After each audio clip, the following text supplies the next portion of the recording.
네, 첫 번째 키워드 바로 검찰 개혁입니다. 이와 관련해 이 문재인 대통령의 공약 1호이자 정부 여당이 검찰 개혁의 상징으로 추진해왔던 공수처의 설립이 가시권에 들어왔습니다. 지난주 우여곡절 끝에 공수처법 개정안이 국회를 통과했기 때문이죠. 자, 이 핵심은 그간 공수처 출범에 발목을 잡아왔던 야당의 비토권을 무력화하는 것인데요. 이 여당은 현재 자축 분위기인 반면에 야당에서는 독재라는 표현까지 써가면서 강력하게 반발하고 있습니다. 자, 첫 질문 드려보도록 하죠. 이번에 이 공수처법 개정안의 통과, 개혁이라고 생각하십니까? 아니면 개악이라고 보십니까? 돌아가면서 발언기회 드릴 텐데요. 박용진 의원부터 말씀해 주시죠. 예, 이 공수처라고 하는 것은 뭐 그냥 또 하나의 어떤 제도의 출범이거든요. 예, 이 문제를 좀 공수처에 대해서 바라보기 이전에 사실은 대한민국에서 검찰이라고 하는 존재가 어땠느냐 이거를 봐야죠. 사실 검찰 그러면 우리가 떠올리는 뭐 사자성어, 무소불위 이렇게 될 얘기를 해요. 뭐 수사권도 가지고 있고 기소권도 가지고 있고 이 얘기는 뭐냐면 본인들이 하겠다고 하는 수사만 할 수도 있고요. 본인들이 기소하겠다는 사건만 기소할 수도 있다 이런 얘기입니다. 그리고 봐줘야 되겠다는 사람이면 기소 자체를 아주 낮은 작은 죄목을 걸어가지고 기소를 하고 솜방망이 처벌로 끝나는 경우들도 많죠. 그래서 팔이 안으로 굽는다. 검사들 중에서 뭐 잘못된 일 저지르면 다 봐줬던 것도 사실이고요. 또 역대 정권과 관련해서는 계속해서 이른바 살아있는 권력에 대해서는 뭐 머리 숙이고 있다가 그러니까 막판이 되면은 또 이렇게 자신들은 살기 위해서 권력 지향적인 이렇게 움직임들을 계속해서 보여왔다는 것은 우리 국민들이 다 인정하고 있는 겁니다. 저희 민주당 쪽이 야당 시절이든 아니면 지금 국민의힘 쪽에서 야당을 하든 간에 야당 되면 꼭 하는 말이 뭐냐면 검찰이 편파 수사, 정치 검찰이다 이렇게 이야기를 하죠.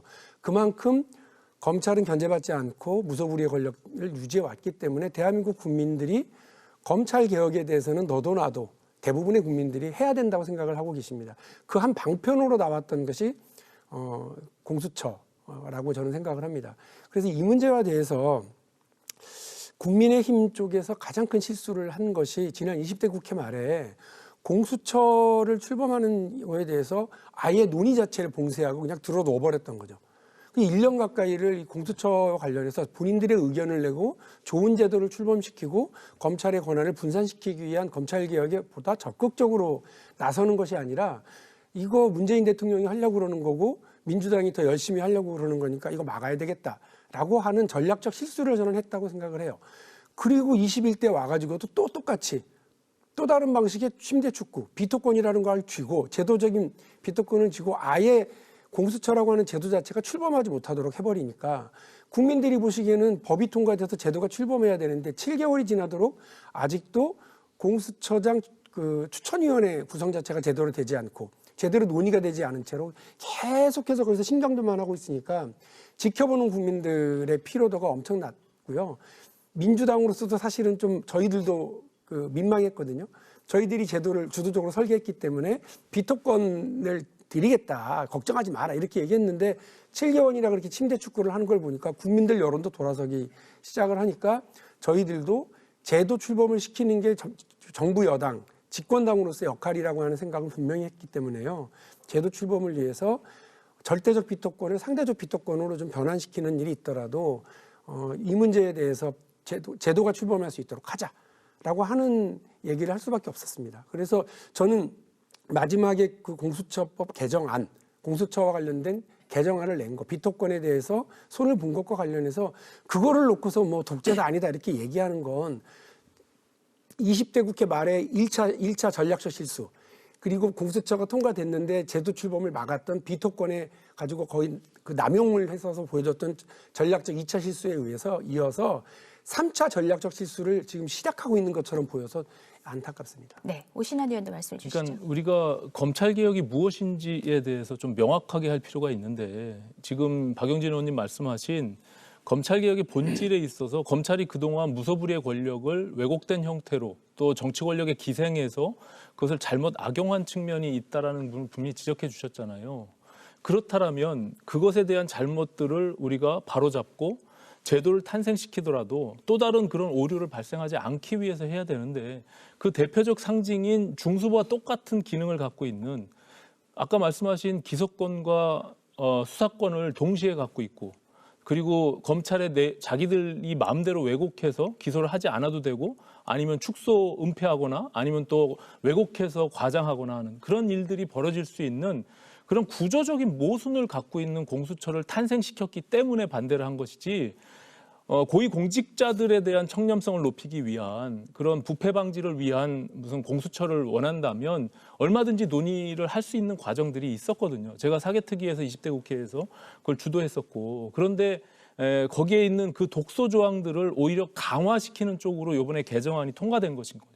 그러니까는 민망하다고 말씀하셨는데 박용진 의원님이 처음에 야당을 설득할 때 당시에 민주당에서 야당이 오히려 추천권을 가져가라라고 저한테 분명히 얘기를 했었습니다.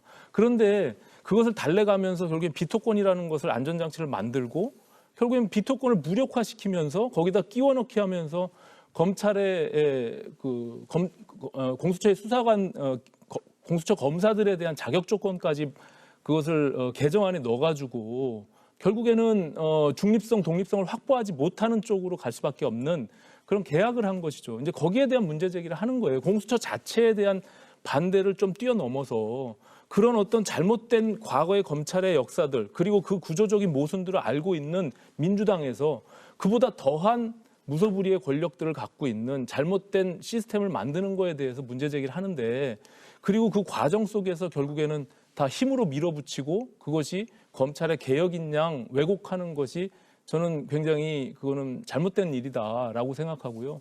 검찰개혁은 지금 말씀하신 대로 수사기소를 분리하면 됩니다. 이제서야 문재인 정부가 이제서 내년도부터는 수사기소를 분리시키겠다라고 하는데 처음에 논의를 시작할 때 수사기소 분리에 대한 논의를 했었어요. 그때는 민주당에서 그것을 반대하다가 제한된 검찰의 운영들을 불가피하게 해야 된다라고 하다가 이제 와서 수사기소를 분리한다. 거기에는 윤석열과 추미애의 갈등이 있었던 거죠. 2020년도에 한 해 동안 가장 뜨겁게 달궜던 것은 추윤 갈등이죠. 그것이 국민들의 피로감을 높게 했고 거기에 대한 정치적 책임은 저는 대통령이 온전히 져야 된다 이렇게 생각합니다. 왜냐하면 네. 대통령이 임명권을 행사하고 있는 추미애와 윤석열을 그대로 방치하고 뒤에 숨어 있었기 때문에 사법적 판단까지 이렇게 지리하게 가는 그 과정들을 국민들이 네. 굉장히 필요하게 얘기는 지켜볼 수밖에 저희가 없다. 잠시 후에 해보고요. 예. 공수처 얘기에 대한 의견을 좀 돌아가면서 들어보고 나서 토론 계속하겠습니다. 장경태 의원도 말씀해 주시죠. 네, 20년간 논의해왔던 공수처가 드디어 이제 첫 발을 내디려고 하는 것 같은데요. 다행스럽게도 여기 계신 분들은 검찰 비호를 하실 생각은 없으신 것 같습니다. 대부분 다 검찰 개혁에 대해서 동의하시는 것 같고요. 그동안 검찰이 보여왔던 표적 수사, 기획 수사, 별건 수사, 그리고 뭐 떡값 검사, 그랜저 검사 등의 이 검사에 정말 안 좋은 수식어가 많이 있지 않았습니까? 그런 부끄러운 역사를 이제는 좀 청산해야 된다 이런 생각이 들고요. 또 한편으로는 공수처와 검사를 구분했을 때 공수처는 수사와 기소권을 모두 갖고 있는 뭐 괴물 집단처럼 표현하시는데 완전히 다릅니다. 검찰은 이 순혈주의도 남아 있고요. 또 평생 직장의 개념이 있지 않습니까? 승진의 또 검사장을 달기 위한 엄청난 경쟁이 있습니다. 하지만 공수처장은 공수처장과 공수처 검사는 임기가 정해져 있기 때문에 이 임기 내에 본인이 수사하거나 기소했던 것들에 대한 책임을 또 어떤 법적이나 혹은 어떤 행정적 책임을 질 수 있습니다. 그런 부분이 다르고요. 오히려 저는 국민의힘의 전략이 조금 너무 부재했다. 예를 들면 지금 국회가 개원한 지 7개월이 됐음에도 불구하고 부의장조차 지금 선출하지 못하고 있습니다.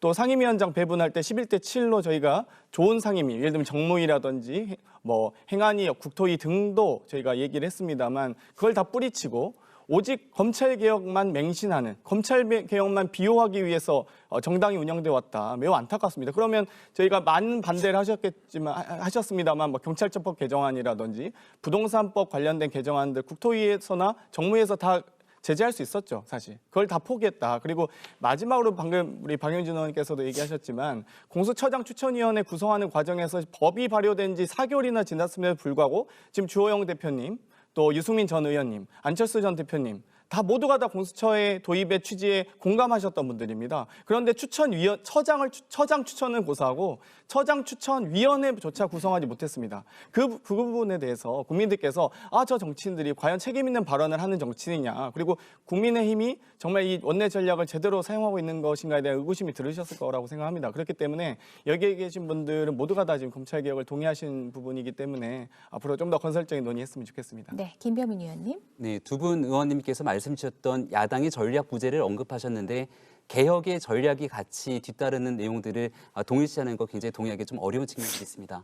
개혁이라는 것은 결국 야당과 여당의 전략으로 이루어지는 것이 아니라 국민적 동의를 바탕으로 과거에 없던 일을 완전히 뒤집고 새로 만드는 일이기 때문에 그만큼 준엄한 국민의 목소리를 뒤따라야 됩니다. 우리가 지금 문재인 정부에서 시작하겠다는 검찰개혁의 시초를 보게 되면 바로 얼마 전 있었던 박 전 대통령 탄핵에 촛불을 들었던 국민들의 목소리, 그중에 가장 기억나는 인물 한 명을 꼽으라면 아마 우병우 전 수석을 꼽을 수 있을 겁니다. 검찰이라고 하는 권력이 살아있는 권력 앞에서 숨죽이고 제대로 된 목소리를 내지 못했던, 말 그대로 청와대의 무소불위의 권력 앞에서 검찰 권력이 이리저리 끌려다니지 못하도록 만들겠다고 하는 엄정한 검찰권의 독립의 목소리가 사실은 검찰개혁을 향한 국민의 여망을 높였다고 생각합니다. 2020년 작금의 현실이 어떻습니까?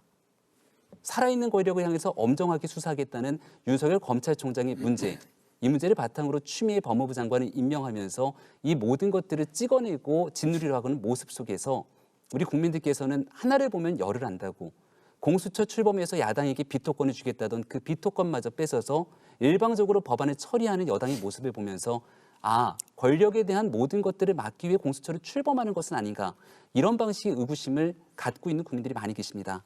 앞서서 국민 여론들이 돌아섰다, 야당이 지리하게 이 모든 것들을 막아섰다라고 말씀하셨는데, 최근에 집권 여당이 무리하게 공수처법 처리하고 난 뒤에 여론조사 결과를 보면 이 공수처법에 대해 반대하는 국민의 목소리가 반이 넘습니다.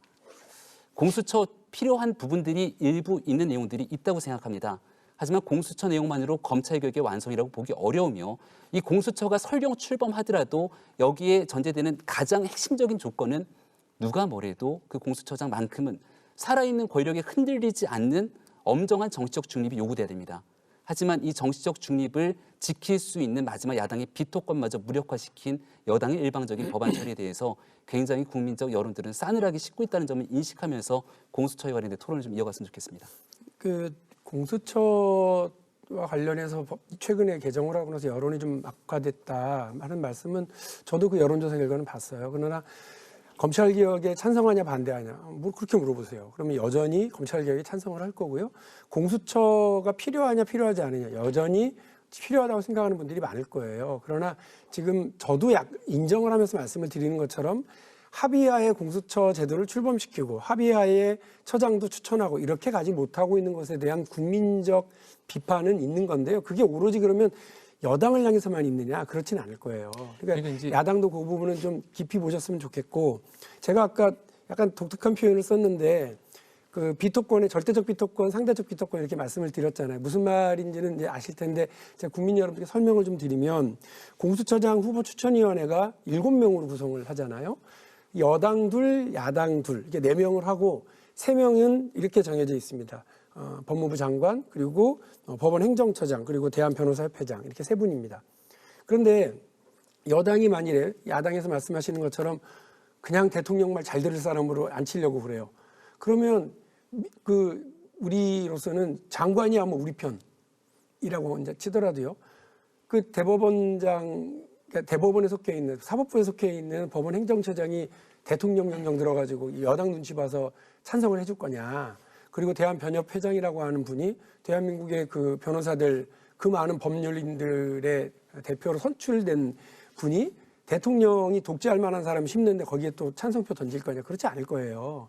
그러니까 역으로 야당은 오히려 두 명을 가지고 있고 한 명만 자기 편으로 땡기면 실제로는 여당이 마음대로 못하는 구조는 여전히 살아있거든요.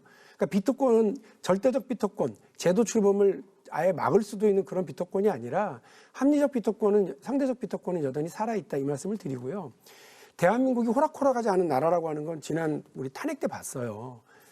그때 국회에서 탄핵이 되고 나서요. 그걸 헌재에서 최종적으로 결정을 하게 될 때 청와대 쪽에서 어떤 얘기가 흘러나왔느냐면, 헌법재판관 중에 박근혜 정부 시절에 지명된 그런 분들이 계시니까 그분들은 잘 통한다는 거죠. 보수적인 성향의 분들이라서. 근데 그분들이 박근혜 대통령 탄핵을 최종적으로 인용했거든요. 그러니까 국민 여러분, 그리고 우리 야당의 뭐 의원님들, 그리고 야당의 우리 지도자분들이시니까 말씀을 드리는데, 대한민국에서 제도의 운영, 대한민국이라고 하는 나라가 그렇게 호락호락하게 넘어가지 않는다. 말씀하신 것처럼 이렇게 됐으니까 문재인 독재가 시작됐다. 이렇게 했으니까 민주당 독재가 시작됐다. 절대 그렇지 않을 테니까 좀 믿고 이게 차분차분히 제도 설계 같이 했으면 좋겠어요. 민주당에서 갖고 있는 오류가요. 기본적으로 검찰개혁과 공수처가 최종적으로 등치시키고 모든 검찰개혁의 완성인 양 얘기하는 것 자체가 잘못됐고, 아까 말씀드린 대로 검찰 모두가 적폐의 대상이고 그들 모두가 개혁의 대상은 아니잖아요. 그렇다면 과거의 잘못된 역사적 오류를 제도적으로 시스템적으로 그것을 개선하기 위한 노력들을 통해서 오히려 국민들께 그것을 알려야 될 필요가 있는데, 공수처에는 모든 독소 조항을 다 가지고 있고, 그리고 저희가 얘기하는 아까 저 장경태 의원님 말씀하신 뭐 유승민이든 안철수든 주호영이든 그들이 주장하는 공수처는 다른 내용을 갖고 있는 거예요. 여러분들이 만든 공수처를 반대하는 것이지 공수처 자체를 반대하는 것이 아니란 말입니다. 대통령이 2200명의 모든 검사를 임명하고 보직하기 때문에 모든 인사권을 통해서 검찰을 장악했던 정치적 오류들, 그런 것들을 개선해보자는 측면에서 공수처장에 대한 중립성, 독립성을 확보하기 위한 비토권 그나마 있는 것인데, 그 안에는 이미 공수처 차장과 공수처 검사들이 다 대통령이 임명하게 되어 있습니다. 그러니까 사실상 공수처장이 아무리 중립 독립성을 확보해도 윤석열 같은 정권의 칼을 들이대는 공수처장이 나타나면 또 공수차장을 통해서 힘을 실어줄 거예요. 이성윤 중앙지검장에게 힘 실어주듯이, 윤석열 찍어내듯이. 그런 어떤 모순된 조직들을 우리가 또 탄생시켜서 검찰의 잘못된 역사를 공수처를 통해서 만약에 나타나게 되면, 말씀하신 대로 우병우 같은 사람이 나타나서 공수처를 장악하게 되면 누가 그것을 통제할 것이냐. 예? 선한 권력이라고 지금의 민주당이 자신들은 선한 권력이라고 얘기하지만 정권은 유한한 것이고, 또 다른 정권이 들어왔을 때 공수처를 악용할 수 있는 소지가 있기 때문에 그것을 제도적으로 시스템적으로 우리가 원천적으로 막아보자라는 그런 컨센서스를 모아가야 될 거 아닙니까? 그래서 제가 그런 말씀을 드리는 거고, 거기에 안전장치라고 되어 있는 게 그나마 야당을 설득했던 논리가 비토권인데, 만약에 지난번 공수처 추천위원회에서 야당이 직접 공수처장을 추천하라고 했던 그 원래 본연의 그런 진정성이 들어있다면, 그나마 야당 쪽에서 추천했던 그런 위원들을 그 전적으로 민주당이 받을 수도 있잖아요. 공수처 출범이 목적이라고 하면 거기서 비토권을 우리만 행사한 게 아니라 기본적으로 민주당에서도 비토권을 행사한 겁니다. 그러니까 6표가 안 나왔잖아요. 그런 측면에서 보면은 저는 진정성이 결여돼 있다. 그리고 거기에는 윤석열 검찰총장의 트라우마가 공수처를 통해서 나타난 것이다. 그러니까 그냥 민주당의 의원님들이 공수처의 수사 1호 대상을 윤석열로 찍어서 얘기하는 것 자체가 네. 저는 그건 굉장히 위험한 얘기다. 네. 자, 그래서 공수처를 네. 그렇게 잘못된 방향으로 악용할 소지가 있다는 거를 네. 말씀드리는 겁니다. 자, 이번에 저런 좋은 얘기를 네. 공수처 법 만들고 제도 설계할 때 들어와서 하셨어야지, 그냥 무조건 못하게 하려고. 제가 막 이렇게. 했죠. 네. 아니, 그러니까 오신환 의원 하신 건 저도 알아요. 네. 근데 거기 원내대표랑 도무지 이해가 안 되더라고요. 왜 그렇게 작전을 쓰는지. 자, 이번에 통과된 공수처법 개정안에 대해서 이제 이 여당 측에서는 어쨌든 너무 여기서 발목을 야당 쪽에서 잡으니까 이렇게라도 할 수밖에 없었던 요인이 있었다고 하는 것이고, 지금 이제 야당 쪽에서는 그러다 보니까 정말 그 정치적인 중립성, 독립성을 확보할 수 있는 마지막 장치였던 비토권이 사라진 것은 그건 정말 문제다라는 지적을 해주셨는데, 결국은 어쨌든 공수처장이 어떤 사람이 되는지를 보면 이 지금 여당에서 추진한 이 개정안에 따라서 공수처가 운영될 때 정치적으로 중립성, 독립성을 확보할 수 있을지 없을지가 가늠이 될 텐데요. 사실은 18일 오늘이죠. 이 공수처장 후보 추천위원회가 열렸습니다. 다시 열렸는데 이 야당층 추천위원 한 명은 또 사퇴를 했어요. 그 가운데. 그래서 정말 그동안에 이 공수처장 후보를 추천하기 위한 위원회가 난항을 겪다가 오늘 회의에서 이제 또다시 결론을 못 내리고 28일에 다시 회의를 하기로 했다고 합니다. 자, 그런데 이제 그동안에 이 야당 측 추천위원들은 아까 얘기하셨던 그 이 추천위원회 안에 있는 법원행정처 그리고 대한변협에서 추천했던 검사 출신 변호사들을 후보로 내면 어떠냐라고 얘기를 했는데 그게 무산됐습니다. 그리고 또 이제 들리는 얘기에 의하면 야당 쪽에서는 그렇다고 한다면 현 정부에서 차관급으로 중용했었던 뭐 신현수, 이석수, 이 전 국정원 기조실장 이런 분들을 또 하면 어떠냐라고 얘기를 했는데 또 여당에서 받지 않았다 뭐 이런 얘기들이 나오고 있거든요. 자, 그렇다고 하면은 공수처장 후보는 어떤 사람이 되면 야당에서도 뭐 만족하고 또 여당에서도 뭐 그 사람이면 되겠다 해서 정말 원래 공수처의 취지를 잘 살릴 수 있을 건지 이 초대 공수처장의 자격에 대해서 좀 얘기를 해보시면 어떨까요? 두 분이 굉장히 말씀 많이 하셔서 저는 또 상대적으로 청년인 두 분께 발언 기회를 먼저 드리려고 합니다. 저는 네. 비토권은 충분하다라고 보여지고요. 방금 우리 박용진 의원께서 네. 설명하셨지만 저희는 뭐 장관까지 여당 편이라고 뭐 친다 할지라도 법원행정처장과 대한변협 회장을 저희가 뭐 대한변협 회장 선거에 저희가 개입하거나 그러진 않지 않습니까? 5명을 모으는 게 어렵지 3명을 모으는 건 쉽습니다. 야당의 추천권이 이미 2명 있기 때문에 저는 충분히 그게 뭐 비토권은 충분하다고 보여지고요.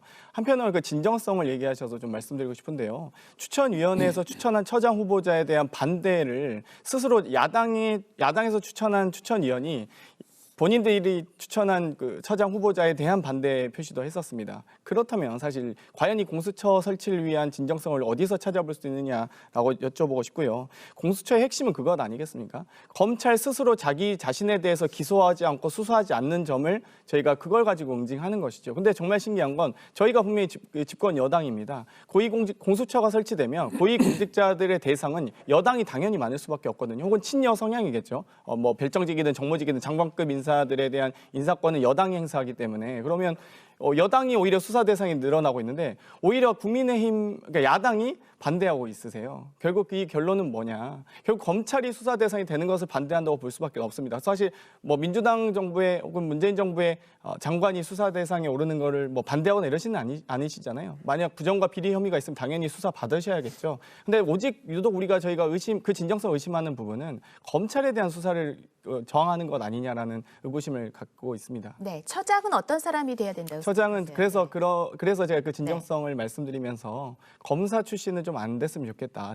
최소한 나중에 이제 공수처의 제도가 안착되고 제대로 된 수사가 이루어지는 과정에서는 검사 출신이 나올 수도 있습니다만 초대 공수처장만큼은 검찰 출신이 아니었으면 좋겠습니다. 그러니까 공수처에서 수사 대상으로 주로 많이 삼을 것 같은 게 검찰인데 그렇기 때문에 검찰 출신 처장이 되면 곤란하겠다 그런 말씀이에요. 검찰뿐만 아니라 저희가 방금 핵심 과제가 검찰 스스로의 자정작용이 없기 때문에 공수처가 더욱더 필요하다라고 말씀드렸는데요.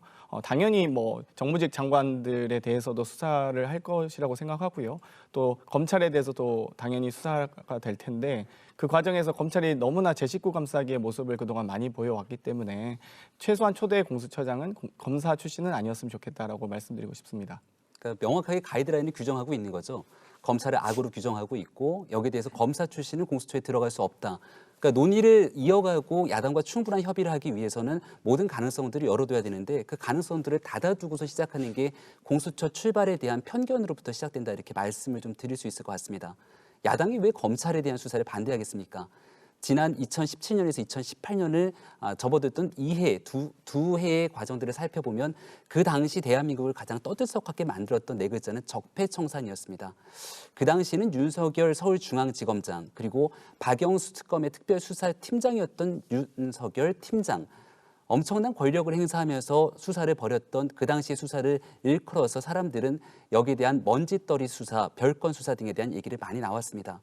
그리고 지금 조국 전 장관 사태를 빌어서 얘기가 많이 나오고 있는 피의자의 인권 보호 이런 문제가 2017년, 2018년도에 검찰개혁의 핵심적인 의제로 더불어민주당에서 논의한 바가 있었습니까? 하지만 이런 모든 기류들이 2019년도 조국 전 장관에 대한 수사가 아마도 윤 총장 입장에서는 과거에 했던 방식과 아주 흡사하게 잣대를 다른 방식으로 방향을 다른 방식으로 옮겨서 같은 잣대로 수사를 했을 거라 보게 되는데요. 여기에 대해서 과거와는 전혀 다른 네 편과 내 편을 다르게 바라보는 검찰 조직에 대한 나름대로의 편향된 방향성들이 그대로 적나라하게 드러났다는 생각이 듭니다. 공수처를 정작 출범시키고자 한다면 제일 중요한 건 이런 국민적 불신을 신뢰로 바꾸기 위한 정치적 중립성이 반드시 담보돼야 됩니다. 제가 고위공직자 범죄수사처에 대한 수사처장으로 얘기했을 때 아마 야당이 크게 반대하지 않은 인물 한 명을 꼽으라면 최재형 감사원장 정도를 들 수 있지 않을까 싶습니다. 최재형 감사원장, 윤석열 검찰총장 어디에서 임명한 인사입니까? 문재인 정부에서 임명한 인사입니다. 그리고 문재인 정부에서 임명했을 때 법과 원칙에 따라서 주어진 역할을 충실히 수행하라고 당부를 했고 그 역할에 맞춰서 충실히 수행했지만 그 결과 돌아오게 된 것은 한 명은 찍어내기, 한 명은 가족에 대한 문제까지 여러 가지 얘기를 들어서면서 여권에 거센 질타가 있었던 사실입니다. 공수처법에 대해서 야당만 이 모든 것들을 갖고선 무력화시킨다고요? 지난 공수처법 처리 과정 속에서 노랑불이 켜졌던 의원 한 명을 기억하십니까? 정의당의 장혜영 의원이 기권 버튼을 눌렀습니다. 고위공직자 범죄수사 출범하면서 대한민국 검찰개혁이 시동을 걸기 위해서라도 한 번도 가보지 않은 길에 있어서 민주주의의 기본 원칙마저 훼손할 수 없다고 얘기하고 있는 젊은 청년의 목소리까지 귀 기울인다면 아마도 이 공수처가 지금 180여 석에 달하는 거대 의석의 힘을 바탕으로 밀어붙이면 다 되겠거니 생각하는 오만들은 좀 버리셨으면 좋겠다는 생각이 들고요. 꼭 한 말씀 드리고 싶은 건 집권 여당의 힘이면 뭐든 다 할 수 있습니다. 지난 여름 그 집권 여당의 거대 의석의 힘으로 임대차 3법 아주 빠른 시간 안에 신속하게 의사결정 처리해서 통과시켰지만 돌아온 결과는 어떻습니까? 결국 반대하는 야당의 목소리가 국민의 일부의 그리고 국민의 중요한 목소리임을 귀담아서 이 법안이 처리되면서 나타나게 될 부작용들에 대해서 한 번쯤 짚고 넘어가야 되는 목소리일 텐데 이것을 그저 무조건 야당에 네. 대한 목소리까지도 딛고 넘어서려고 하는 여당의 이런 권력 행사에 대해서 한 번쯤 고민하게 되는 계기가 됐으면 좋겠다는 말씀입니다. 부동산 얘기도 이제 저희가 좀 후반부에 순서가 준비되어 있고요. 공수처장 초대 어떤 사람이 됐으면 좋겠는지에 대한 두 분 제가 먼저 좀 얘기를 좀 얘기할게요. 들어볼까요? 네. 일단은 왜냐하면 공수처는 제가 이제 법사위에서 지난 맞아요. 19대 20대 때 늘 고민했던 거고 앞서 말씀드린 대로 검찰개혁 당연히 필요해요. 그리고 수사기소 분리하면서 불필요한 권력들을 분산시켜서 검찰이 과거의 잘못된 역사를 바로잡는 그런 제도를 만드는 건 너무나 당연하고 또 장경태 의원님 말씀하신 이 정권에서 공수처가 출범하면 이 정권의 고위공직자들이 대부분이니까 거기를 수사를 할 텐데 그것이 무엇이 문제냐고 하는데 저는 기본적으로 민주주의에서 사람을 신뢰하고 사람을 믿어서는 안 된다고 생각합니다. 만약에 공수처장을 여러분들도 윤석열이나 지금 김병빈 비대위원이 말씀하신 최재형 감사원장 같은 사람이 뜻하지 않게 공수처장이 되면 이 정권은 또 찍어내게 할 거 아닙니까? 공수처차장을 통해서. 이게 기본적으로 사람에 대한 문제가 아니라 제도에 대한 문제. 그것이 제대로 설계돼서 어떤 정권이 보수든 진보든 어떤 권력이 들어와도 정치 권력이 거기를 마음대로 왜곡시키고 힘쓰지 못하게 만드는 그런 제도를 만들자는 그런 말씀을 드리는 거예요. 근데 지금에 설계되어 있는 공수처는 전혀 그렇지가 않다는 거죠. 과거의 검찰을 그렇게 적폐로 몰아세우면서 검찰의 구조적 모순을 동시에 갖고 있어요. 수사기소를 분리하지 않은 동시에 그 공수처. 아까 말씀하신 대로 만약에 공수처에서 비리가 일어나고 잘못된 정치 권력과 결탁해서 공수처가 또 무소불위의 권력을 행사하면은 공공공수처를 또 만들 겁니까? 거기에 대한 안전장치가 전혀 안 돼 있다는 거예요. 그래서 우리가 검찰의 잘못된 역사들을 바로잡기 위해서 대통령의 임명권을 최소화하자, 공수처장에. 그리고 나머지는 그 인사위원회를 통해서 공수처 차장, 그리고 공수처 검사, 수사관까지 인사위원회에서 인사를 할 수 있도록 독립적인 공수처를 만들자라고 주장을 한 거예요. 근데 다 받아들여지지 않고 힘으로 밀어붙여가지고 공수처장, 차장, 검사까지 다 대통령이 임명하게 해놨습니다. 과거에 문무일 검찰총장 있을 때 윤석열 중앙지검장을 영웅 떠받들듯이 했던 민주당의 과거 역사에서 결국에는 법원에 교대에는 검찰총장이 2명 있다라는 그런 놀림을 받지 않았습니까? 그래서 결국엔 검찰총장이 윤석열이 된 거예요. 근데 그 권력에 또 칼을 들이대니까 다시 찍어내게 하는 그런 과정 속에서 결국엔 사람에 대한 문제가 아닌 것이죠. 네. 그래서 공수처를 그렇게 제대로만 설계할 수 있다라면 얼마든지 할 수가 있다는 얘기예요. 그건 어느 권력의 문제가 아니라는 거죠. 예. 아니 그 같은 말씀을 하는데 조금 다르게 하는 것 같아요. 그러니까 저도 그렇게 생각합니다. 사람의 문제가 아니라 제도의 문제라고 보는데요. 아까 제가 그래서 헌법재판소가 박근혜 대통령 탄핵에 대해서 왜 어떻게 인용하게 됐는지 사람은 보수적인 사람들 또 박근혜 대통령 쪽에서 추천해서 된 사람들이 다수를 겸하고 있음에도 불구하고 왜 인용이 됐을까? 그 제도가 그렇게 굴러가고 있기 때문에 그런 거거든요. 또 하나 얘가 있어요. 여러분 특별감찰관 제도라는 게 있잖아요. 그 이석수라고 하는 그 검사 출신 그분을 특별감찰관으로 임명을 했는데 박근혜 정부에서 우병우 수석하고 제일 친했다는 사람인 거 아니에요. 근데 그분이 우병우 수석을 이렇게 이제 내부 조사를 시작을 하는 거예요. 그리고 우병우 수석이 막 발끈해가지고 이 양반을 또 다른 방식으로 찍어내게 하려고 그랬던 일을 기억을 하실 텐데 이 재미있는 건 나랑 친한 사람이라고도 앉혀놔봐도 대한민국이라는 나라가 이제 제도가 작동되는 나라이기 때문에 그가 뭐 내 말을 잘 듣냐 안 듣냐가 중요한 게 아니라 그 제도가 있느냐 없느냐가 되게 중요하다. 그런 의미에서 공수처는 공수처장을 누가 되든 간에 공수처라고 하는 제도의 역할을 그대로 하게 될 거다. 고위 권력자들, 고위 공직자들, 국회의원을 포함한 검사들, 그다음에 판사들, 그리고 정부의 4급 이상의 3급 이상의 고위 공직자들 전체에 대해서 수사를 하게 될 거다. 그래서 그동안 이렇게 우리들은 좀 뭐 아늑하고 따뜻하게 지내는 것 같았던 사람들도 법의 심판을 받게 될 거다라고 하는 걸 지금 얘기하고 있는 거거든요. 그러니까 너무 이 공수처에 대해서 왜곡된 시선을 가지 않았으면 좋겠고, 다만 우리 오신환 의원님이 지금 그 디테일하게 말씀하시는 내용들은 국회의원들이 대부분이면 그 논리에 대해서 듣고 논쟁에 참여해봤던 경험들이 다 있어요. 근데 아까도 말씀드렸지만 그런 합리적 지적이라든지 제도 설계에서 참고해야 될 부분들이 애초에 그 공수처를 논의하고 할 때 제대로 반영되지 못했다는 건 분명해요. 아니 그때 다 그래서- 얘기를 했죠. 근데 아니, 민주당이 네. 안 받아들인 거니까요. 알겠습니다. 아니 네. 그렇지 않아요. 잘 생각해 보세요. 네. 그 오신환 의원이 그 얘기하실 때는 그때 국민의당이었나요? 바른정당이었나요? 바른미래당. 네. 죄송합니다. 바른미래당 거기에서 주로 하셨고 그다음 제1야당을 맡고 있었던 당에서는 그렇게 안 했잖아요. 공수처를 반대했죠. 그렇죠. 네, 그러니까 네. 이 구조 때문에 벌어진 일들이 되게 많다라는 말씀을 드리고 네.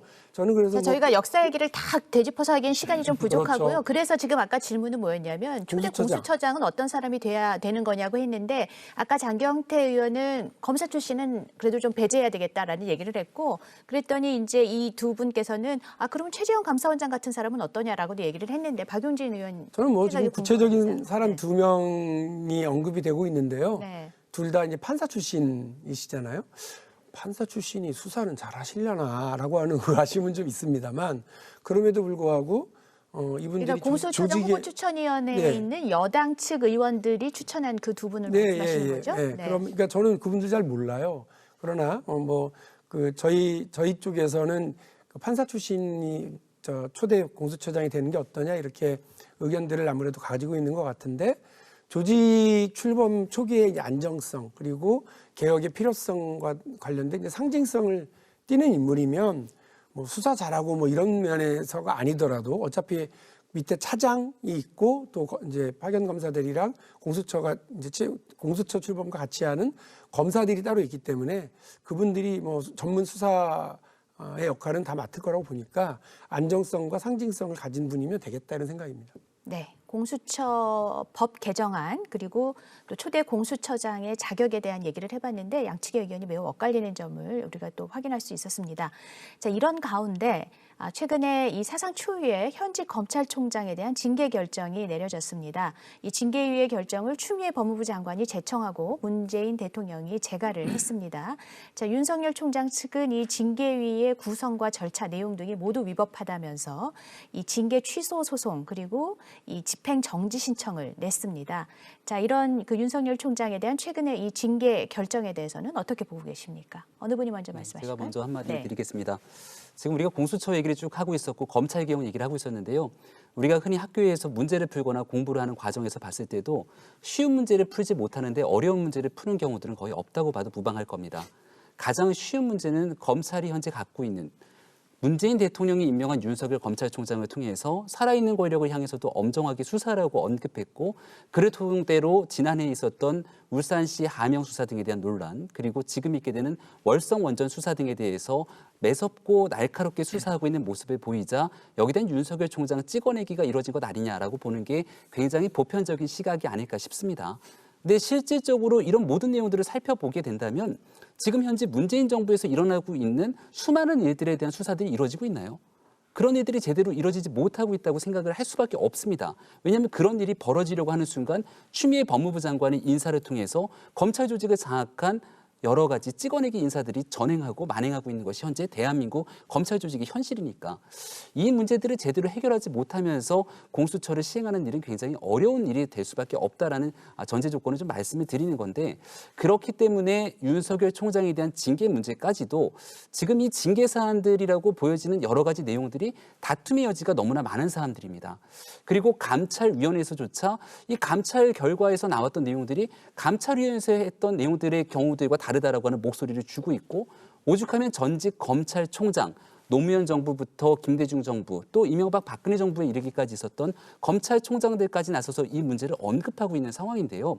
다툼의 여지가 있는 사람이라면 추후에 소송을 통해서 법적 다툼에 갈 수 있는 여지들이 있는데 이것을 끝끝내 윤석열 총장에 대한 징계위원회를 열어서 정직 2개월 결정을 내리게 됐던 부분들은 결국은 살아있는 권력을 향해 수사하게 되니 그 검찰 권력에 입을 틀어막고 손발을 묶고 가지고 있는 칼을 빼앗는 행위로밖에 볼 수 없지 않는가.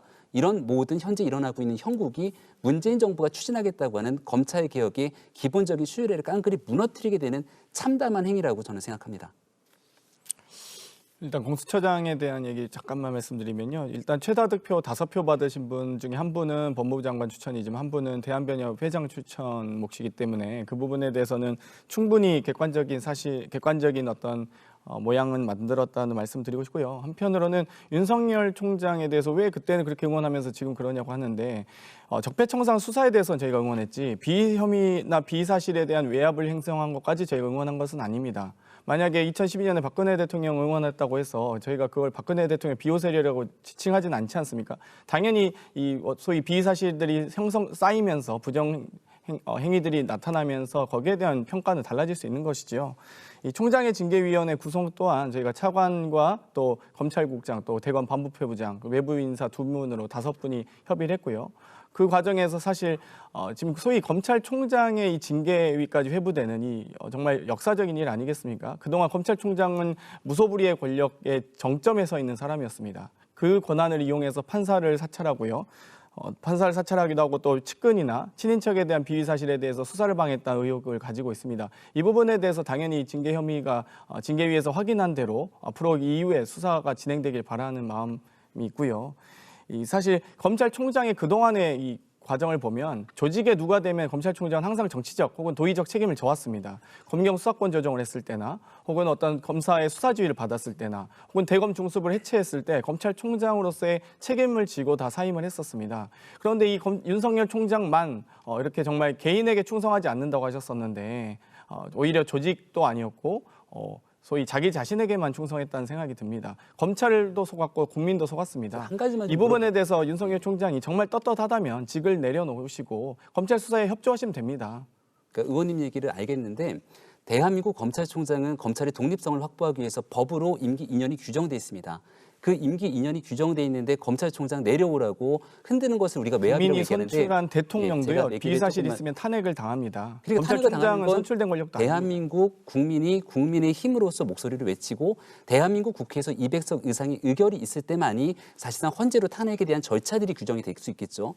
일단 검찰총장에 대해서 지금 말씀 주셨던 것처럼 중대한 비위 사실이 확인됐다고 얘기하면서 판사 사찰 얘기를 지시했다고 했는데 여기에 대한 명확한 근거가 뭔지를 좀 설명해 줬으면 좋겠습니다. 뭐가 가장 대한민국 법으로 2년이 규정된 임기에 검찰총장을 찍어낼 정도로 그 사람의 징계위원회에 회부할 정도의 중대한 비위가 무엇인지 지금 나와 있는 징계위원회의 내용들을 보게 되면 다 머뭇수를 보인다 정도에 대한 의혹, 다툼의 여지가 있는 내용인데 장경태 의원님께서 생각하고 있는 대한민국 검찰총장을 찍어낼 수밖에 없는 중대한 비위가 뭔지를 좀 명쾌하게 설명해 줬으면 좋겠습니다. 그런 비위 사실에 대해서 판사 사찰에 대해서는 인정하시네요. 아니요. 네, 판사 사찰에 대해서 인정하지 않으세요? 판사 사찰이라고 명확하게 규정돼 있었고 대검의 수사정보기획정책관실에서 재판부에 분석 문건들이 있다라는 얘기가 나왔는데 재판부에 대한 그 분석 리스트를 문건을 가지고 윤석열 총장이 지시를 했는지 여부 등에 대해서 명확하게 규정돼서 나온 게 없습니다. 판사 사찰 서류에 대한 존재는 당연히 인정하실 거라고 보고요. 재판부 대검 분석 수사정보정책관실에서 그 작성한 것까지는 인정하시리라고 봅니다. 다만 재판부 그러면 분석 검찰총장이 문건이라고 지시한 여부에 대해서 조사가 필요하다고 말씀하시는 건데요. 그럼 그 조사를 받기 위해서라도 그런 비위 사실이 명백하게 확인이 된 상황에서는 검찰총장으로서 공정한 수사, 독립적 수사 받을 수 있겠습니까? 아니 그게 왜 그 자체가 안 돼요. 명확하게 제가 한마디만 좀 말씀드릴게요. 의혹을 얘기를 가지고 그 의혹이 있기 때문에 당신은 검찰총장으로 제대로 수사받을 수 없으니 물러나라. 여기 지금 채널A 사건도 같이 맞물려 돌아가는데요. 지난 총선을 비롯해서 채널A와 한동훈 검사장에 대한 사건을 이른바 여권에서는 검언 유착이라고 얘기를 하면서 얼마나 숱한 의혹들을 증폭시켜 왔습니까? 결과 어떻게 됐습니까? 한동훈 검사장에 대해서 기소조차 하지 못했던 사실. 그리고 오히려 여기에 대한 독직 폭행으로 정진웅 검사는 사실상 여기에 대한 징계위에 회부되지도 않은 상태로서 추미애 장관이 있어서 승진까지 하게 됩니다. 이런 일들에 대해서 만약에 의혹들을 제시하고 자 이런 의혹이 있으니까 검찰총장 당신은 물러나서 공정하게 수사받으십시오라고 얘기를 하게 된다면 이게 어떻게 법으로 규정되어 있는 검찰총장이 임기를 지켜야 되는 검찰기관의 독립을 얘기할 수 있습니까? 한번 생각해 보세요. 그러니까 검찰총장이 징계위원회 회부되고 정직을 받았어요. 그 직무 배제되고 그리고 역사상 딱 한 차례 있었던 법무부 장관의 수사지휘권 그로 인해서 검찰총장이 옷을 벗었는데 추미애 장관은 그것을 아주 자유롭게 2번이나 행사하면서 직무 배제까지 하는 이런 초유의 일이 벌어졌잖아요. 근데 그 윤석열이라는 사람이 결국에는 이 행정 권력 안에 있는 검찰총장입니다. 대통령이 임명했잖아요. 추미애 장관도 대통령이 임명했잖아요. 거기에 대해서 대통령이 분명히 이거는 국민들께 2020년도 1월에 추미애 장관이 들어서고 한 해 내내 동안 추윤 갈등이라는 거를 언론에서 매일 보도하게 되는 이런 과정들을 대통령이 거기에 대한 국민들께 사죄가 분명히 있어야겠죠. 검찰총장이 정직 2개월 받은 것 자체가 저는 대통령의 큰 귀책 사유가 있는 거예요. 그리고 그 윤석열을 만든 것 자체가 대통령 아닙니까? 이 정권이잖아요. 중앙지검장에서 그리고 검찰총장에 지명했을 때 야당이 그렇게 반대하고 인사청문위원으로 제가 참여했지만 인사청문 보고서도 채택 안 됐는데 영웅 떠받들듯이 만들어서 검찰총장 앉혔잖아요. 아 그러면 내가 해보니까 검찰총장이 그 당시에 인사청문 요구서에는 검찰개혁의 최적임자라고 내가 요청했지만 대통령이 하는 걸 보니까 최걸림돌이 되더라. 아니더라.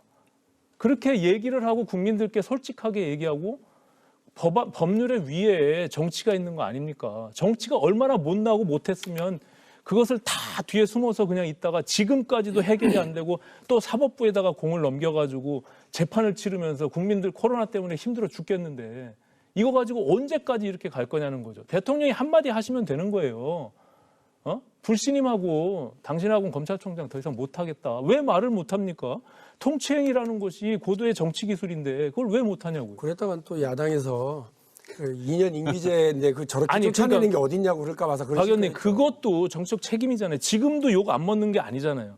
오히려 그렇게 함으로 인해서 실제 민생을 챙기고 더 해야 될 일들을 하는 게 낫지. 네.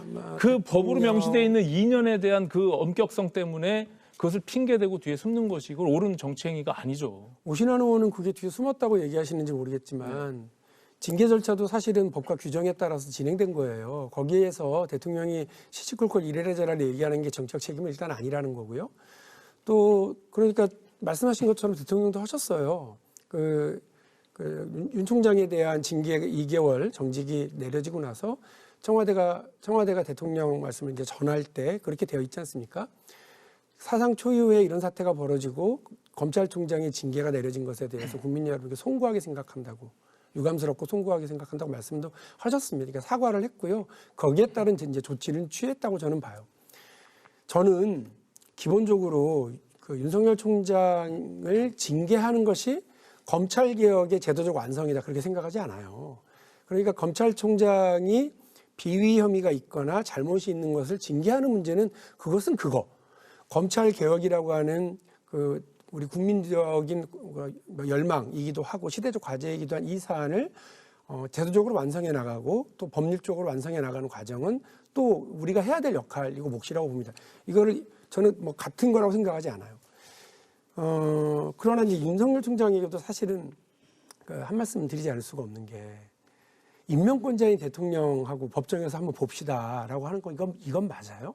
입장 바꿔놓고 생각해서 예를 들면 오신환 의원이 대통령이 되셨는데 오신환 의원이 임명을 했어요. 여러 경로로 저 사람은 좀 아닌 것 같다고 얘기를 했는데 내가 왜 쫓겨나냐고 그러면서 부득불 오신환 대통령한테 법정에서 보자고 이렇게 얘기하는 게 사사건건 그렇게 가면 대한민국이 뭐가 되겠습니까? 그건 그러니까 아니 제가 이게 보니까 되게 중요한 문제인데. 그러니까 그 과정을 만들지 말았어야죠. 이미 사법적 판단으로 넘어갔어요, 공이.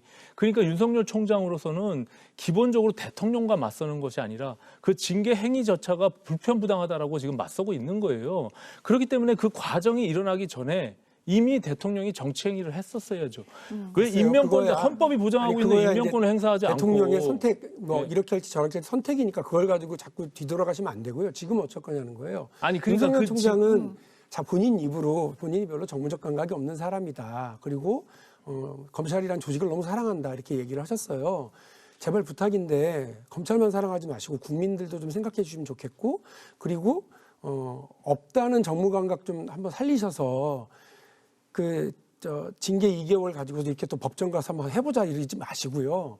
저는 이 징계 받아들이시는 것이 맞다고 징계를 생각을 받아들일 해요. 수가 없죠. 그리고 국민들 대다수도 여론조사상에 징계가 부당하다라고 얘기를 하고 있잖아요. 그것을 지금 말씀하신 대로 비위가 있고 불법적 행위가 벌어져서 징계를 했다라고 생각하면 그것을 받아들일 수 있겠죠. 국민들도 그걸 받아들일 수 있을 겁니다. 최동훈 검찰총장을 왜 물러난 거예요? 민주당에서 그것을 스스로 그냥 아무 문제 없는데 물러났다고 생각합니까? 찍어내기 했다라고 주장하잖아요. 검찰총장 윤석열도 이 정권이 영웅을 만들었는데 권력에 살아있는 권력에 칼을 들이대니까 원전 수사하고 울산시장 하명 수사에 대해서 그것을 하다 보니까 결과적으로 윤석열 총장이 불편해진 거잖아요. 조국 청문회 과정에서. 그렇기 때문에 그런 말도 안 되는 내용들을 가지고 징계로 걸어가지고 결국엔 쫓아내기를 하고 있다라고 보는 것이고, 네. 윤석열 총장 개인의 입장에서는 그 과정들이 결국에는 오히려 불법적인 부분들이 있기 때문에 거기에 대해서 맞서 싸울 수밖에 없는 것이죠. 지금 현재 지금 이제 오신환 의원께서는 대통령이 어떻게 결단을 해라. 뭐 그렇게 그러면은 나가라고 하든지 그렇게 하는 게 이미 좋다라고. 늦었어요. 예, 그거는. 예, 했어야 된다 이렇게 얘기를 추미애 하는데. 장관이 네. 저렇게 사법적 판단으로 네. 징계위원회 회부하고 직무배제하기 전에 대통령이 결단을 내렸어야죠. 자, 그런데, 이제는 네. 윤석열 총장도 물러날 수가 없는 겁니다. 어쨌든 간에 사법적 판단을 그 받아야죠. 징계 결정이 내려졌고 그 징계 보고를 하면서 추미애 장관은 또 본인이 물러나겠다고 했어요, 스스로. 그러니까 이제 여당에서는 뭐라고 하냐면은 추미애 장관이 물러나겠다고 하니까 윤석열 총장도 스스로 물러나라.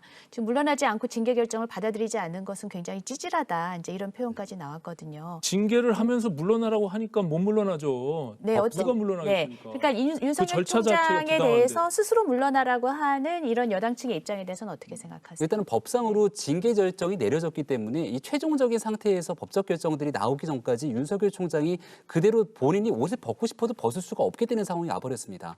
일단은 결국은 징계 결정에 따라서 최종적으로 이 가처분 신청에 대한 내용도 보고 본안 소송도 보고 그 징계 이후에 나타나게 되는 모든 일들까지 징계 정직 2개월을 먹은 것 2개월이 결정된 것 아니겠습니까? 그 중간에 윤석열 총장이 퇴로라든지 중간에 그만둘 수 있는 일이 없도록 만들었는데 아마도 추미애 장관이 사의를 표명하면서 두 사람 모두에게 문제가 있으니 정무적으로 내려오는 게 좋지 않겠냐고 정치적 공세를 하면서 대통령의 부담을 좀 더는 모양새가 아닌가 싶은데요. 윤석열 총장이 지난 국정감사장에서 얘기하지 않았습니까? 대통령께서 적절한 메시지를 보내갖고 임기를 다 채웠으면 좋겠다고 얘기를 했다는 것. 사실 문재인 대통령의 의중과는 관계없이 법에 따라서 윤석열 총장을 임명했을 때는 이미 본인의 손을 벗어난 겁니다. 법에 따라서 임기 2년에 검찰총장을 보장하겠다는 것은 정권의 어떤 외압에도 굴하지 않고 검찰총장이 그 직무를 수행하도록 만들어낸 것이거든요. 근데 중요한 건 윤석열 총장이 중대한 비위 사항이 있어갖고 국민들 보시기에 야 이건 검찰총장으로 더 이상 역할을 수행할 수 없을 정도의 중차대한 문제가 있구나 생각하면 여기에 대한 징계위원회가 열릴지 모르겠는데 추미애 장관이 난데없이 기자회견 열어서 감찰위원회의 감찰 결과를 따라서 윤석열 총장 직무 배제 조치한다. 그리고 징계 청구한다. 나왔던 메시지 다 보셨잖아요. 여기에 대해서 정치적 중립 의무 위반 얘기하는데 아니 윤석열 총장이 언제 정치한다고 얘기한 적이 있습니까? 이런 방식으로 가게 된다면 오히려 법무부 장관이 검찰총장에 대한 지휘권을 바탕으로 흔들고 있는데 지금 윤석열 총장이 나 정치 안 합니다라고 적극적으로 얘기하지 않았던 게 정치적 중립 의무 위반이라고 한다면 SNS를 밥 먹듯이 하면서 정치적인 행동과 언행을 한 번도 쉬지 않았던 추미애 장관, 전에 있었던 조국 법무부 장관은 어떻게 해명할 겁니까? 그러니까 일련의 과정들이 국민들 보시기에는 이거는 그냥 윤석열 총장 찍어내려고 답은 다 결정돼 있고 징계위원회가 아니라 징계추진위원회로 그 역할을 다한 것 아니냐 이렇게 보는 여지들이 많기 때문에 지금은 그 오해의 여지를 줄일 포기 없이 이미 끝까지 갈 수밖에 없는 형국이 이르렀다고 봅니다. 적법 절차를 지켜도 찍어내기라고 하시니까요. 참 어떻게 해야 될지 모르겠는데요. 과거에 최동욱 검찰총장이나 그 이전 전 총장들을 정권에서 어때 쫓아낼 땐 징계위조차 개최하지 않았고요. 대부분 다 모욕적인 수사나 모욕적인 사실들을 공개하면서 내쫓았습니다. 아까 방금 전에 오신환 의원께서 사실 이 적법한 법무부 장관의 수사지휘권에 대해서 마치 수사지휘권을 행사했다라는 식으로 말씀하셔서 대단히 안타깝고요. 검사징계 권한도 법무부 장관의 권한입니다. 이 권한을 정식으로 행사하는 것 자체가 검찰총장의 특권을 인정하는 듯하게 보여서 매우 안타까운데요. 만약 경찰청장이 행안부 장관의 지휘를 받지 않는다든지 육군참모총장이 국방부 장관의 지휘를 받지 않는다면 그건 반역죄 아니겠습니까? 검찰총장에게 법무부 장관이 가지고 있는 법적인 권한을 합법적으로 사용한 것 또한 그걸 마치 수사지휘를 하면 안 되는 것을 행사한 것처럼 말씀하셔서 대단히 안타깝고요.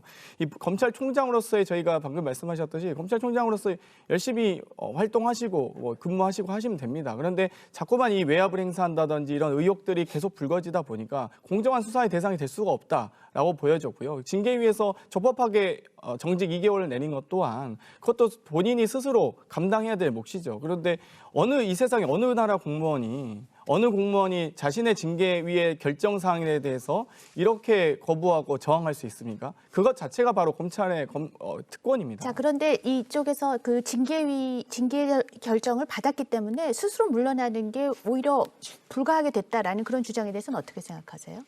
아니 저는 뭐 물러나라 말라가 아니고요.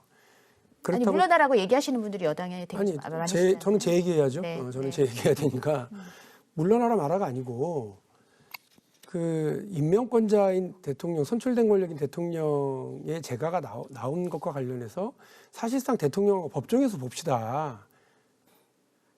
이렇게 하는 게 어디 있어요? 솔직히 말씀드리면. 그러니까 지금 말씀하신 아니 내가 억울하니까 그러겠다 얘기를 하시는데요. 글쎄요. 이제 그래서 제가 저도 이렇게 저렇게 드리고 싶은 말씀이 산더미처럼 많지만 국민 생각하셨으면 하는 생각이 있는 거예요. 그러니까 아니, 그렇게 따박따박 얘기하면 그렇게 만든 게 민주당이니까요. 아니, 네? 알겠고요. 무슨 말씀인지. 결과적으로 바이마르 공화국, 바이마르 헌법 참 잘 만들었다는 거 아니에요? 예? 독일 논리 철학, 독일 법 철학의 핵심 최고 권위자들이 모여가지고 법은 이렇게 해야 돼요 하면서 쫙 만들어 놓은 법인데 그 법의 결과가 히틀러 출현이에요. 법으로 이렇게 할 문제는 아니라고 저는 생각을 해요, 기본적으로. 그런데 공무원의 징계와 관련해서는 여기까지 왔어요. 그러나 정무직 공무원이에요. 그리고 그것도 대한민국의 무소불위자가 붙는 검찰총장의 자리에 있었던 분이에요. 2개월 정직이에요. 본인도 핑계 없는 무덤이 없으니까 엄청 억울한 것도 많고 힘든 것도 많겠죠. 그러나 대한민국 정부직 공무원을 포함해서 어느 국민이 그렇게 따박따박 전부 다 본인의 얘기할 거 다 하고 이렇게 해가지고 여기까지 오겠습니까? 그러니까 정무직 공무원을 한 번만 네? 국민들 좀 생각하셨으면 하는 생각을 정무직 공무원을 제가 오신환 의원한테 드리는 거 아니에요. 오신환 의원이 우리 의원님. 윤석열 총장 대변하실 필요 없고요. 저도 저는 윤석열 총장한테- 총장한테 하는 말이에요. 아니 그러니까, 예를 들어서 네. 정무직 공무원을 네. 어느 대통령이 장관을 징계하면서 해임합니까? 그렇게 만들어 놓은 거예요. 그리고 청와대가 뭐라 그랬어요? 징계위원회에서 정직 2개월을 제거하는데 법률에 의해서 제거를 안 할 수가 없다라고 하는 거예요. 그 제도를 그렇게 해석해 버리는 거예요. 그게 굉장히 이중적 모순이에요. 대통령이 왜 제거를 안 할 수 있습니까? 꼭 해야만 합니까? 아니, 대통령께 드리고 싶은 그 아니, 충원은 제가 그러니까 전달할게요. 저는 그런데 윤석열 오신환 의원이 그 총장한테 얘기만 얘기만 반복할 하지 게 말고 아니라 저는 윤석열 총장의 지금 저 태도는 맞느냐는 거예요. 그러니까 아니, 법적으로 그런 권한이 있으면 하는 거죠. 아니 윤석열 그러나 법조화하면 안 총장으로서는 된다고 어쩔 그런 수가 식으로는. 없는 상황이 돼버린 뭐 또 거예요. 어쩔 수 없어요. 왜냐하면 추미애 알겠습니다. 장관으로부터 네. 온 징계 절차에 대해서 따질 수밖에 없는 과정인 거죠. 그 이전에 이미 대통령이 정책 판단을 하셨으면 당연히 윤석열 총장은 네. 법사위에 와서 얘기한 것처럼 수용하고 받아들였겠죠. 근데 이렇게 만든 상황에서 그것도 어떻게 하세요? 수용을 본인이 그렇게 받아들였어요. 얘기를 했잖아요. 본인이 그렇게도 만약에 대통령이 불신임하는 워딩을 했는데도 본인이 물러나지 않는다면 그거는 또 다른 절차로 지금처럼 뭐 할 수가 있겠죠. 근데 그렇지 않은 상태에서 엄격하게 법률적인 정당성만을 요구하다 보니 이렇게 자가당착이 걸린 거예요. 제가 봐서는 도저히 어떻게 할 수- 알겠습니다. 2020년도에 듣던 네. 윤석열을 2021년도에 또 듣게 되는 거예요. 이제 사법적 판단이 남았잖아요. 자, 그걸 윤석열 어떻게 총장에 막겠습니까? 대한 징계 절차가 부당했기 때문에 윤석열 총장이 끝까지 법적으로 버틸 수밖에 없다는 말씀을 하시고 대통령에 대해서 마치 소송을 거는 것처럼 그렇게 모양새를 취하는 것은 매우 좋지 않다. 징계에 승복해라. 국민들 네. 너무 지금 힘들어하고 피곤해하고 네, 있는데 알겠습니다. 그래 또 법적으로 네, 조금 가보자. 그런 그럴 입장이시면 거 아니에요? 알겠습니다. 1년 동안 그렇게 네. 만들었잖아요. 자, 지금 저희가 시간 정권이. 관계상 검찰 개혁에 대한 토론은 여기까지 해봐야 될 것 같습니다. 그리고 아까 그 공수처장 후보로 그 추천됐던 아까 판사 출신 두 분은 분은 법무부 장관하고 그리고 대한변협에서 추천한 그 분인 걸로 제가 팩트 체크를 하겠습니다. 팩트가 자. 하나, 그 검사 징계 절차도요. 네. 대통령의 재가가 법적 절차로 있지 않습니다. 그 부분은 다시 확인해 보시면 좋을 것 같습니다. 법적인 절차로 그 대통령의 재가를 받아야지만 그 법무부의 징계위가 청와대에서 그렇게 확인되는 성명을 낸 건 거예요. 아닌 거죠. 재가를 그러니까 회피할 수가 재가라는 없다. 어떤 정치적 법적인 행위를 절차 속에서 말씀하신 거지. 청와대에서 대변인을 통해서 재가를 안 받아들일 수 없다. 법률에 그렇게 해석이 된다라고 얘기를 네. 했기 때문에 말씀을 드리는 알겠습니다. 거예요. 대통령이 왜 안 받아들이는 거죠? 대통령인데 자, 뭘 저희가 못합니까? 지금 무소불위의 권력을 또 자, 얘기하시는 이쯤에서 저희가 토론할 두 번째 키워드 함께 만나보시겠습니다.